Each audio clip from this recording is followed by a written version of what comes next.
Hi, Owen from Plan Easy here, and in this video I want to do a quick example of how you can test different levels of investment fees on your financial plan. So if you're currently in a higher fee mutual fund portfolio, you can set up your plan with your current investment fees, and then you can test different levels of investment fees to see how it impacts your financial plan. So here we've got Sylvia and Martin's financial plan. We've got their net worth progression over time. They've accumulated quite a bit of assets. They've got a home worth 1.2 million or so, and they've got a couple million in financial assets by the time they retire. So they're not quite there yet. They're still accumulating financial assets.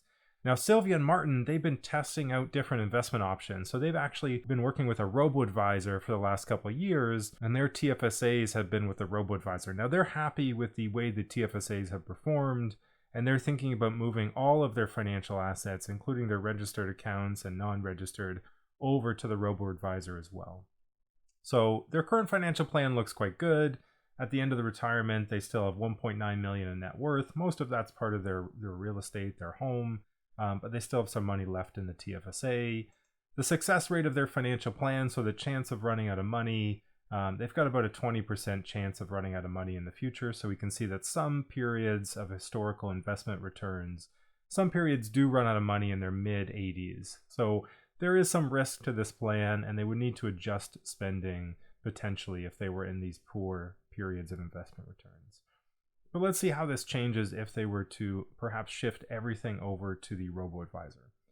So if we go up here to investment plan and foundation, we've got their current investment fees here. So on average, they've got investment fees of 2.35%. The bulk of their investments are in higher fee mutual fund portfolios.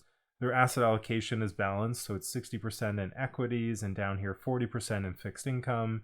And what we want to do is we want to test, what if we switch the entire portfolio over to the robo-advisor? So we're going to lower fees from 2.35 to 0.64%. Now, depending on the robo-advisor they choose, it could actually be lower than this. Could be a little bit higher, but we're going to assume 0.64% as a rough assumption for robo-advisor fees.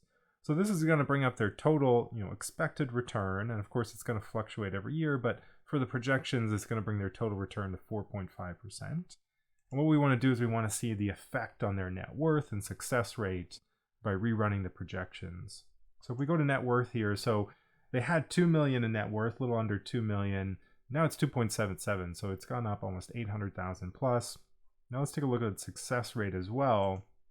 Success rate is quite a bit better. So instead of 79%, they're at 86% success rate. There's still some risk late in retirement, but we've shifted this 10 years forward. So it used to be in their mid 80s, there was a risk of running out of money. Now it's the mid 90s. And of course, they still have $1.2 million of real estate to fall back on, their principal residence. So not really worried about this. I mean, there's still 14% of historical periods that could run out of money, but because they have all that real estate equity, it's not a huge concern. Now, what if Sylvia and Martin, what if they want to actually maximize their financial plan? So what if they want to use this net worth that they have left over to actually spend more in retirement? They're going to consider it discretionary. So if they are in these poor periods of investment returns, they can cut back on that discretionary spending. So let's see what happens to net worth. So in the original, with the higher investment fees, they ended up with 1.9 million or 2 million in net worth. Now with lower investment fees, it's much higher. It's 2.8 million almost. So let's go down here and test what happens if we add some extra spending at the start of retirement. And we're just going to throw in $12,000 a year, $1,000 a month, and we're going to cascade that down all the way to the end of the plan, all the way till age 100. And we could test different levels. We could test more spending in early retirement and less spending in late retirement, but let's just test this to see what happens. So we've added $12,000 in spending. Let's recalculate the plan to see what happens to overall net worth after we've added this extra spending. So now their total net worth has gone down again. So prior to lowering their investment fees, it was around 1.92 million. Then with lower investment fees, it went to 2.7, 2.8 million. And now with higher spending, an extra $12,000 a year throughout the entire course of retirement, they're back down to where they originally were. So 1.9 million in net worth. So this is quite attractive. So they can now, with lower investment fees, Sylvia and Martin can spend an extra $12,000 a year in discretionary spending and still be in the same position that they were originally. So this makes lowering your investment fees very attractive. And it's very easy to test how lower investment fees can affect your financial plan.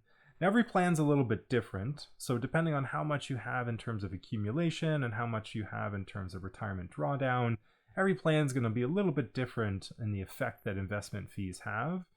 But in this plan, it's quite impactful. It's $12,000 a year in extra spending. And actually, if Sylvia and Martin had probably made this decision earlier, they could potentially have even accumulated even more. So it might have been even more impactful if they had made this decision in their 40s or 50s. If they make the decision now, it's still an extra $12,000 a year in extra spending.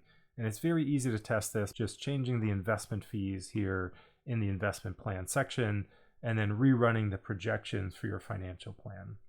So thanks for watching. If you want to create your own financial plan, if you want to do your own net worth and success rate calculations, go to planeasy.ca, click Start Planning, and we can help you put together the same financial plan that we did for Sylvia and Martin. Thanks for watching.